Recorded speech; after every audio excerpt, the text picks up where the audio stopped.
Hello!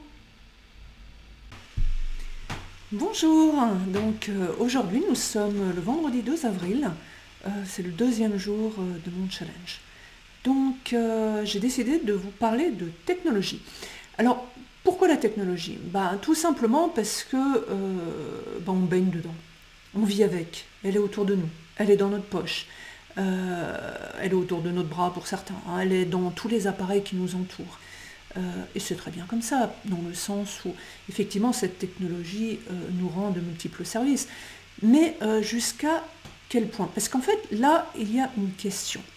À savoir, est-ce que nous sommes esclaves de cette technologie ou est-ce qu'elle est notre employée?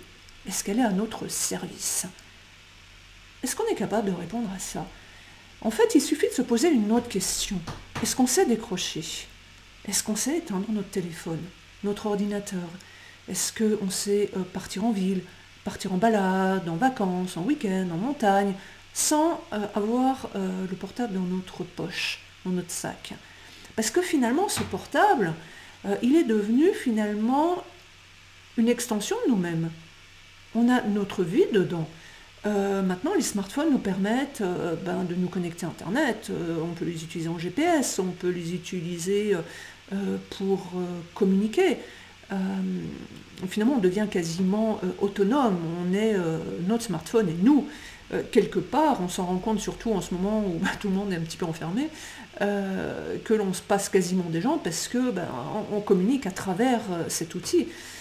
Comment est-ce qu'on se sent si on part en ville sans ce smartphone dans la poche? Eh bien, pour beaucoup, au bout de quelques minutes, on s'en rend compte. Qu'est-ce qu'on fait? On rentre chez nous, on récupère le smartphone et on repart. Et quelque part, ça prouve bien notre dépendance. Et en fait, moi, ma génération, donc vous l'aurez deviné, je ne suis pas du tout une millénium, on n'avait pas tout ça. On n'avait pas de SMS, on n'avait pas les smartphones, on n'avait pas de SMS, on n'avait pas tous ces réseaux sociaux, on n'avait pas... On était encore à l'époque des fax. Enfin, tout ça pour dire, je ne regrette pas du tout. Au contraire, moi je trouve que la technologie est quelque chose de fantastique, qu'il faut évoluer, qu'il faut, même si tout va très vite et ça fait plein de choses à apprendre. La preuve, comme je vous disais encore hier, moi je dois apprendre maintenant à faire cette vidéo, à vous parler, à faire des choses qui pour moi ne sont pas du tout naturelles. Mais on vivait dans le sens où on prenait un temps pour nous-mêmes. Bien évidemment, sans se rendre compte qu'on pouvait faire un tas de choses beaucoup plus vite. Mais bon, on vivait bien. Bon, ceci dit, on peut bien vivre encore maintenant. Parce que finalement, la question, c'est une question de choix. Et la question de choix, c'est finalement, quel est le risque de se déconnecter? Franchement, qu'est-ce que vous allez louper si vous coupez votre smartphone? Une heure, une journée, enfin, le temps que vous voulez. En fait, ça me vient une idée, ça me rappelle en fait, quand je travaillais,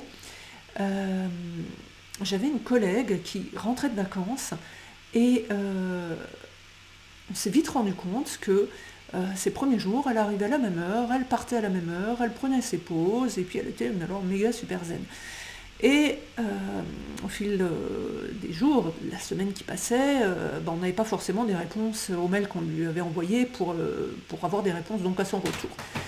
Et donc on allait vers elle, on lui posait des questions. Et ah bah oui, mais t'as pas vu mon mail, blabla. Et puis là, elle nous répondait de façon super zen. Ah bah ouais, mais j'ai effacé tous mes mails. Et quand je rentre de vacances, j'efface tous mes mails. Et alors là, pour moi, c'était vraiment le comble de l'irresponsabilité, c'était pas professionnel, c'était... Et puis finalement, avec du recul, je me rends compte que, quelque part, elle avait raison.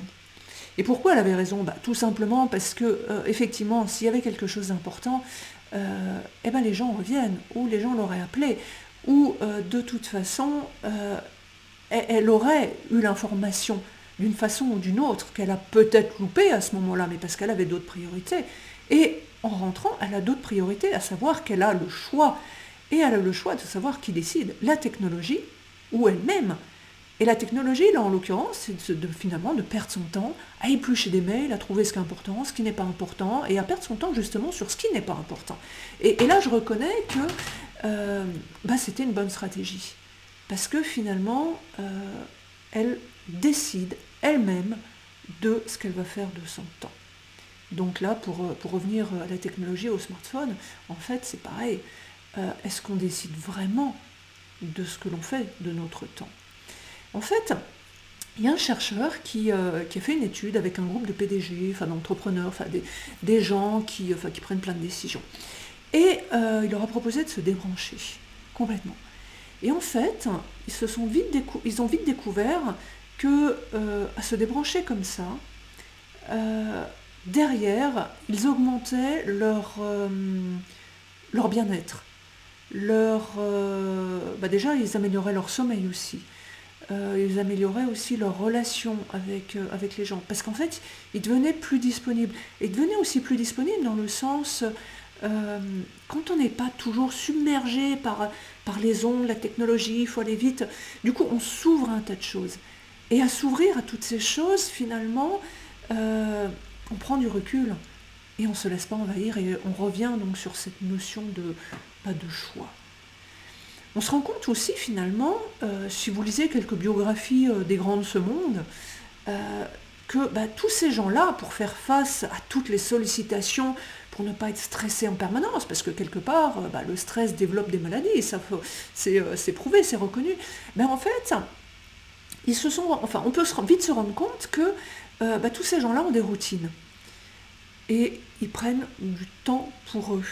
Donc certains, ça va être de la méditation, certains, ça va être courir, ça va être peut-être lire le journal, ça va être aller boire son café avant d'aller au bureau, dans un bar tranquille,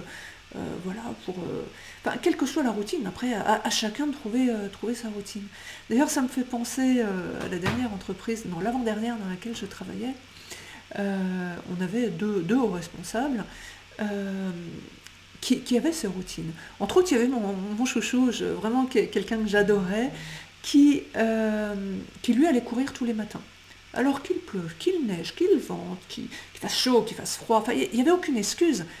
Il allait courir.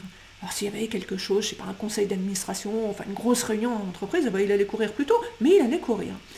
Et en fait, quand il arrivait au bureau, nous on avait toujours plein de questions, des sollicitations et tout, et lui était toujours méga zen. Nous on avait l'esprit complètement embrumé avec nos questions, et lui était zen, et puis il nous retrouvait des solutions très vite.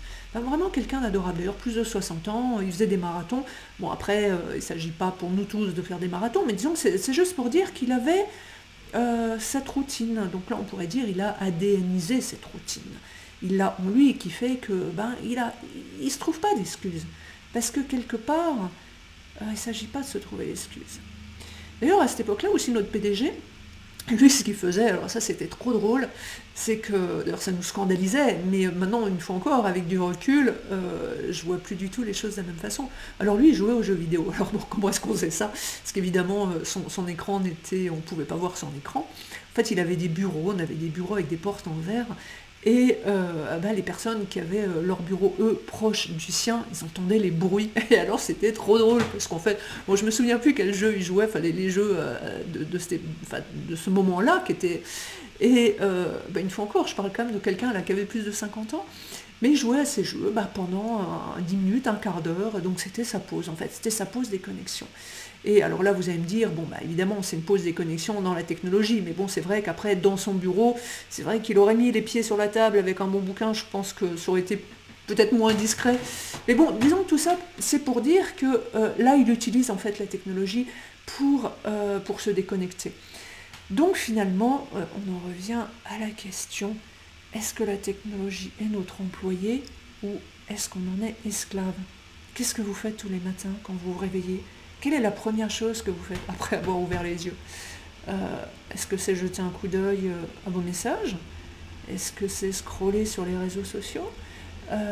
Ou est-ce que finalement c'est prendre le temps de s'étirer, de faire peut-être des petits mouvements, de faire un bisou à ceux qui sont là, à écouter de la musique douce, à garder cette bulle pour en fait prolonger le sommeil et pour éviter d'être tout de suite dans le stress. Une fois encore, qu'est-ce que vous allez louper à faire ça?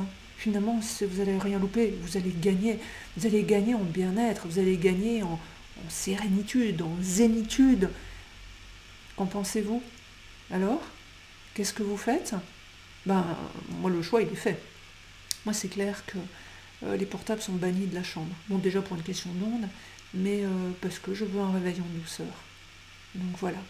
Bon, c'était les petites pensées du jour, hein. J'espère que ça vous a plu. Et puis si vous avez des commentaires sur comment vous commencez votre matinée, quelles sont les routines bien-être ou les routines zénitude que vous avez mis en place dans votre vie, ben, n'hésitez pas à les laisser en commentaire. Voilà, je vous remercie et bonne journée à tous. Au revoir.